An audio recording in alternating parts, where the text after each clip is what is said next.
আমাকে পানিহাটির একজন ফোন করে বলছে নির্মল ঘোষ কি হঠাৎ করে ডোম হয়ে গেল নাকি, এমন কাজ করছে ওখানে শ্মশানে গিয়ে ও ডোমের মতন কাজ করেছে, মানে যত তাড়াতাড়ি কাজ করে বিষয়টাকে আর কি শেষ করে দেওয়া যায়, যাতে সেকেন্ড পোস্টমর্টম না। আমরা তো বারংবার করে এই ঘটনাটার প্রতিবাদ করার জন্য সেখানে গেছি এবং আমরা চাইছিলাম যাতে দ্বিতীয়বার পোস্টমর্টম হোক। আমি যাওয়ার পরে দেখলাম ওখানে একজন পুলিশের লোক সে তৃণমূলের এক নেতার সাথে কথা বলছে, আমি সেই স্ক্রিনের নামটাও দেখেছিলাম, আমি বলেওছিলাম, মানে অত্যন্ত দ্রুততার সাথে, মানে অলরেডি চুল্লি চালিয়ে রেখে দেওয়া হয়েছে, হিট করে রেখে দেওয়া হয়েছে, মানে দোকানের সাথে যত তাড়াতাড়ি আর কি তাও হয়ে যায়।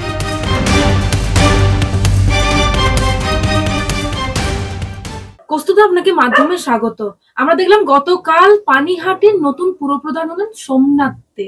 এই সোমনাথ দে যাকে কিনা একেবারে যখন অভয়ার দেহ সৎকার হয়ে যাওয়ার পরে নির্মল ঘোষ বলেছিলেন ওয়েল ডান, কিভাবে দেখছেন বিষয়টা?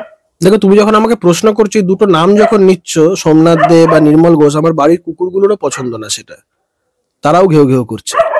তাদের ওই নামগুলোর প্রতি বা এই ব্যক্তিগুলো যেই সংগঠনের সাথে জড়িত তাদের নামটা শুনতে এরাও পছন্দ করছে না। সাধারণ মানুষের অবস্থাটা বোঝো, কারণ সেই দিনকে যে ঘটনাটা ঘটেছিল কত বড় ন্যাক্কারজনক ঘটনা। আমি সেদিনকে উপস্থিত ছিলাম, সেই ঘটনা আমার মনে আছে। আমি দুপুরবেলায় আমাকে রাজ্যের বিরোধী দলের নেতা আমাকে ফোন করে বলেন যে যাও, আমি সজল ঘোষ, অগ্নিমিত্রা পাল, অর্চনা মজুমদার আরো অন্যান্য আমাদের সমস্ত কার্যকর্তারা আমরা আরজিকর হাসপাতালে পৌঁছাই, এবং সেখানে যাওয়ার সময় থেকে এই যেটা দেখি আমরা, এই সোমনাথ দে, নির্মল ঘোষ প্রথম থেকে এই ঘটনাটাকে ধামাচাপা দেওয়ার জন্য প্রিন্সিপাল রুমের মধ্যে একদম দরজা বন্ধ করে মিটিং করা থেকে শুরু করে পরিবারকে একদম তাদের একদম গ্রিপে কি করে নেওয়া যায় সেই প্রচেষ্টা।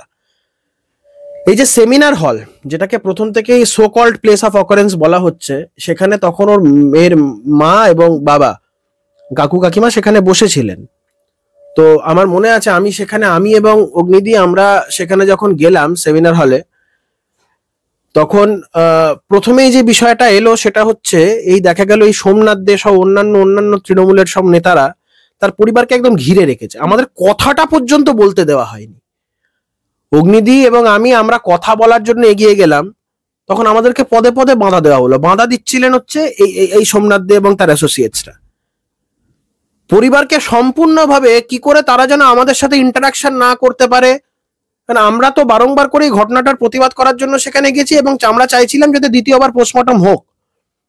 সেই সময় পরিবার কোথাও তাদের প্রতি আস্থা রাখছিলেন, যেহেতু এলাকার লোক, পরিচিত লোক, খুব স্বাভাবিক কারণে তাদের মনে একটা ভাবতে পারে যে আমরা হয়তো রাজনৈতিক উদ্দেশ্য নিয়ে গেছি। এই ভাবনা চিন্তাটার মধ্যে তাদের কোনো অন্যায় নেই, কারণ তাদের তখন দিকবিদিক শূন্য, তাদের মানসিক অবস্থার মধ্যে থেকে তো এই জিনিসগুলো ভাবাটা খুব স্বাভাবিক, এবং তারা তাদের কাছের লোকে, এলাকার লোকদেরকে বিশ্বাস করবে, এটা খুব স্বাভাবিক।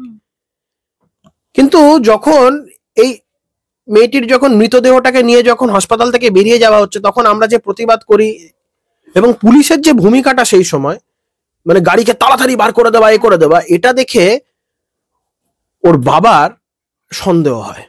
ওর বাবা মা ওদের ওই গাড়িতেই ছিলেন যখন ডেড বডিটা নিয়ে বেরিয়ে গেলেন। ওর বাবা, আমরাও অনেক চেষ্টা করেছি, আমরাও খুব আমাদেরও খুব কি বলবো, একটা ভারাক্রান্ত হৃদয় নিয়ে আমরা বেরিয়ে গেলাম যে এত বড় একটা অন্যায়, সেকেন্ড পোস্টমর্টমটা করানো গেল না।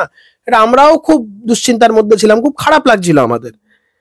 তা আমি তখন ওদের এটা বেরিয়ে যাবার পরে আমি আস্তে আস্তে আমার গাড়িটা নিয়ে বেরিয়ে, আমি জাস্ট আরজিকরের গেটটাও তখনও পেরোয়নি, হঠাৎ ওর বাবার ফোন এলো, আমার ফোনে হোয়াটসঅ্যাপ কল করলেন।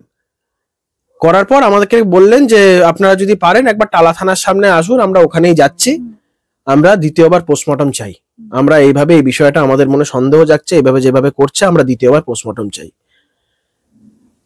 তো সজলদাও ছিল তখন, আমি, সজলদা, অগ্নিদি, আমরা সবাই ছিলাম। অর্চনাদি একটু আগে বেরিয়ে গেছিলেন, একটা কাজ ছিল এই বিষয় নিয়ে। অর্চনাদি তখন এই বিষয়গুলো কিভাবে ওভারসি করা যায় সে দেখার জন্য করছিলেন।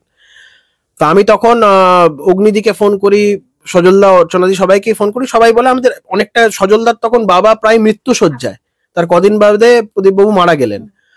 তো সজলদাও হসপিটালে যাচ্ছেন, কন্ডিশন ডিটেক্ট করেছে, ওটা শুনে যাচ্ছিলেন।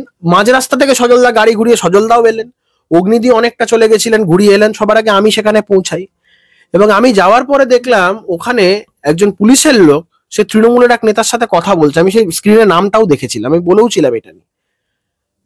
এবং তাদের ফার্স্ট অ্যান্ড ফরমোস্ট তখন হচ্ছে যে কি করে আমাদেরকে আটকানো যায়, কারণ আমরা পরিবারকে নিয়ে তখন আমরা বারবার করে বলছি যে ডেড বডিটাকে এখানে আনা হোক, আমরা সেকেন্ড বার পোস্টমর্টম করবো।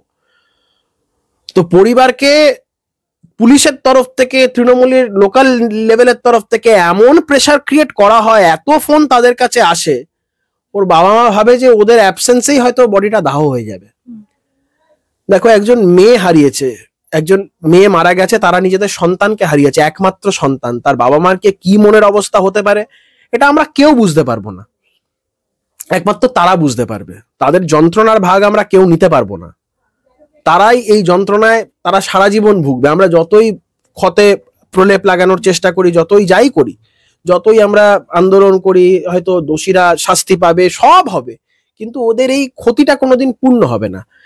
এই জায়গায় দাঁড়িয়ে তখন পরিবার এমন ভাবে, ওই প্রেশার এমন তাদের উপর ক্রিয়েট করা হলো, আমরা তখন ইনিশিয়ালি যেটা চিন্তা ভাবনা করেছিলাম, পরিবারকে নিয়ে আমরা রাজভবন যাব, এবং রাজভবনে যাব বলে আমি ওদের গাড়িতে ড্রাইভিং সিটে, আমি আমার গাড়িটা, ওদের গাড়ির যে ড্রাইভার ছিল তাকে বলি যে আপনি আমার গাড়িটা চালান, আমি ওদের গাড়ির ড্রাইভিং সিটে বসে তখন বলি যে চলুন আমরা রাজভবন যাব। যেই মাত্র গাড়ির সামনের সিটে বসলাম, পুলিশ বিশাল বাহিনী এসে একটা প্রিজন ভ্যান এনে গাড়িটার সামনে দাঁড় করিয়ে দিল, যাতে আমরা না যেতে পারি। এবং ওই এলাকার বেশ কিছু লোকজন, বেলগাছিয়ার ওখানকার একদম বস্তি থেকে সমস্ত মুসলমান লোকজন আছে, একদম তৃণমূলের যারা কট্টর সমর্থক আর কি, বিজেপি দেখলেই যাদের একদম তেলে বেগুনে যারা জ্বলে ওঠে। এই ধর্মের সুশ্রীর রাজনীতি মমতা বন্দ্যোপাধ্যায় করেন, এবং তাদেরকে উস্কে দেওয়া হলে বিজেপি এসে এ করতে চাইছে, এ করে, এবং ওদেরকে উস্কে দিয়ে গোটা ওই আশপাশের বস্তি থেকে লোকজন নিয়ে এসে একদম পুরো ঘিরে দিল। একটা বিভীষিকা পরিস্থিতি তৈরি হলো। এমত অবস্থায় দাঁড়িয়ে ওর বাবা মাও ভয় পেল যে যদি কোনোভাবে আমাদের ছাড়া যদি দাহ হয়ে যায়, তখন ওর বাবা মা আর কোনো দিকে চিন্তা না করে বাড়ি চলে গেলেন। এবং সেই সময় মানে অত্যন্ত দ্রুততার সাথে, মানে অলরেডি চুল্লি চালিয়ে রেখে দেওয়া হয়েছে, হিট করে রেখে দেওয়া হয়েছে, মানে ঢোকানোর সাথে যত তাড়াতাড়ি আর কি দাহ হয়ে যায়। ঠিক তাই হলো, দাহ হলো। এবং এই গোটা ঘটনাটার পেছনে নির্মল ঘোষ আর এই সোমনাথ দে, আরো তৃণমূলের নেতারা ছিলেন, বিশেষ ভূমিকা। এবং আমি তোমাকে বলছি, যখন প্রথম ওর বাবা মা গেলেন, বাড়িতে যখন ওই মেয়ে মানে অভয়ার যখন মৃতদেহটা শায়িত ছিল, বাড়ির মধ্যে পর্যন্ত ডিসি নর্থের তরফ থেকে ওর বাবাকে টাকার অফার করা হয়েছে। ওর বাবাও বলেছে এই কথা। কোন পর্যায়ে বিষয়গুলো যাচ্ছে বুঝতে, মানে কোন পর্যায়ে বিষয়গুলো হয়েছেন বুঝতে পারছেন? ওর বাবাকে টাকা অফার করা হচ্ছে মেয়ের যেখানে মৃতদেহ পড়ে আছে, এবং ওর বাড়িতে কাউকে ঢুকতে দেওয়া হয়নি ওই সময়টা। যদি কেউ কথা বলতে চায়, কাউকে না, একদম কমপ্লিটলি তাদের গ্রিপে, তৃণমূলের লোক ছাড়া কেউ নেই, তারা নড়তে চড়তে পারছে না ওদের ছাড়া। তো এমত অবস্থায় যখন দাহ হয়ে যায়, কালকে ওর মা বাবা ওই কথাটা বলেছেন যে নির্মল ঘোষ পিঠ চাপড়ে বলেছে, ওয়েল ডান মাই বয়। মানে এত সুন্দরভাবে, সুচারুভাবে একটা গোটা ঘটনাকে ধামাচাপা দিয়ে দেওয়ার, আমি মনে করি এই পুরস্কারটাই সোমনাথ বাবু পেলেন। কিন্তু আমার কাছে আশ্চর্য, সোমনাথ বাবু যা কাজ করেছেন, তাহলে তো ওকে চেয়ারম্যান কেন, ওকে রাজ্য মন্ত্রিসভার সদস্য করা উচিত মমতা বন্দ্যোপাধ্যায়। সোমনাথ দের জন্য আমি বলছি, আজকে মুখ্যমন্ত্রী নিজের শপথে বহাল আছেন, তাহলে আজকে দ্বিতীয়বার যদি পোস্টমর্টম হতো, এই রাজ্যের মানুষ মুখ্যমন্ত্রীর চেয়ার শুদ্ধ মুখ্যমন্ত্রীকে নবান্ন থেকে ফেলে দিত।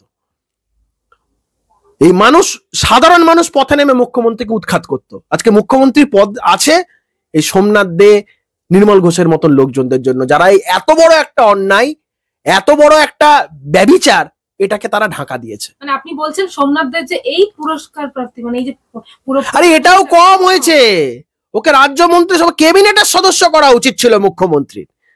এত বড় একটা অন্যায়, একটা স্টেট স্পন্সার্ড ক্রাইম, সেটাকে আলটিমেটলি, যেটাকে আমরা বলি যে এইটাকে মানে কার্যকর করেছেন, এই গোটা ঘটনাটাকে ধামাচাপা দিয়েছেন, তার মধ্যে তো সোমনাথদের ভূমিকা অনস্বীকার্য। তো তার জন্য সোমনাথ দেকে শুধু চেয়ারম্যান কেন, আমি তো কালকে বলেছি, একটা পোস্ট করেছিলাম আমি, ওকে রাজ্য মন্ত্রিসভার সদস্য করা উচিত ছিল মমতা বন্দ্যোপাধ্যায়। ওর জন্য আজকে মুখ্যমন্ত্রী আছেন। কিন্তু আমরা দেখছি এর পরিপ্রেক্ষিতে সোমনাথ দে তিনি বলছেন যে এই সব আলোচনায় আসবেন না, যারা বিরোধিতা করার তারা বিরোধিতা করবে। এখানে বিরোধিতা করা বা এ করা তো কিছু না, আলটিমেটলি সবাই সেই দিনকার ঘটনা যারা জানে তারা সবাই জানে। এবং আমরা কি বললাম, আমরা তো হয়তো রাজনৈতিক ভাবে ইনফ্লুয়েন্সড হতে পারি, কিন্তু মেয়েটির মা বাবা তো আর রাজনৈতিক ভাবে ইনফ্লুয়েন্স নয়, ওরা মেয়ের বিচার চাইছে। এবং সেই দিনকে সোমনাথ দের যা ভূমিকা, তার মুখ থেকেই আপনারা শুনেছেন। তো এইখানে তো আমাদের বিরোধী রাজনীতি বা বিরোধিতা করার কোনো ব্যাপার নয়। সোমনাথদের কি ভূমিকা সেদিনকে সবাই দেখেছে, পানিহাটির মানুষজনও দেখেছে। নির্মল ঘোষের কি ভূমিকা পানিহাটির মানুষজনও ভেবেছে। না, নির্মল ঘোষ তো আমাকে পানিহাটির একজন ফোন করে বলছে নির্মল ঘোষ কি হঠাৎ করে ডোম হয়ে গেল নাকি, এমন কাজ করছে ওখানে শ্মশানে গিয়ে ও ডোমের মতন কাজ করেছে। মানে যত তাড়াতাড়ি কাজ করে বিষয়টাকে আর কি শেষ করে দেওয়া যায়, যাতে সেকেন্ড পোস্টমর্টম না হয়। সেকেন্ড পোস্টমর্টম যদি হতো, আমি এখনো বলছি ভয়ঙ্কর তথ্য সামনে আসতো। কি পরিমাণ নির্যাতন, কি পরিমাণ অত্যাচার আমার বোনটার সাথে হয়েছে, আমাদের সকলের বোনের সাথে হয়েছে। আজকে অভয়া শুধু আমার আর তোমার বা কাউরির ওই বাড়ির মধ্যে সীমাবদ্ধ নেই, অভয়া আজকে সবার পরিবারের সদস্য। আমরা সবাই আমাদের পরিবারের সদস্যকে হারিয়েছি। সেকেন্ড পোস্টমর্টম হলে এগুলো সবটাই বেরিয়ে আসছে। নির্মল ঘোষ তিনি বলছেন কে কি বলছে তার কোনো গুরুত্ব আমার কাছে এখন নেই। একটা ফালতু লোক, নোংরা লোক। কদিন আগে একটা ভিডিও বেরিয়েছিল, একটা মেয়ের বয়সী, হাঁটুর বয়সী মেয়েকে এসে চুমু চুমু খাচ্ছে ভিডিওতে। ওর থেকে কি এক্সপেক্ট করবেন আপনি? এটা বেসিক্যালি একটা নোংরা প্রকৃতির লোক।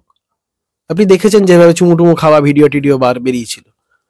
তো ওর থেকে কি এক্সপেক্ট করা যায়? ওদের কি এসে যায়? কোম্পানির চাকরি করে, কোম্পানির মালকিন বলেছে কাজ করতে, চাকর বাকররা কাজ করেছে। কিন্তু এই কাজ করার মাধ্যমে অনেকে অনেক চাকরি করে, অনেক কিছু করে, তার মধ্যে অনেক লোকের মানবিকতা বোধ থাকে। এরা সবটা বিসর্জন দিয়ে দিয়েছে ক্ষমতার জন্য, অর্থের জন্য, প্রভাবের জন্য। এরা নিজেদের মনুষ্যত্বটাকে বিকিয়ে দিয়েছে। ইনি পুরো প্রধান হচ্ছেন, মানে সোমনাথ দে এখন তো হবে তো আমি তো বলছি পুরো প্রধানটাও ওর জন্য কম। সোমনাথ দে, নির্মল ঘোষ যা করেছে, এদেরকে আরো বড় পুরস্কার দেওয়া উচিত ছিল। এর জন্য মুখ্যমন্ত্রী আজকে মুখ্যমন্ত্রী আছেন।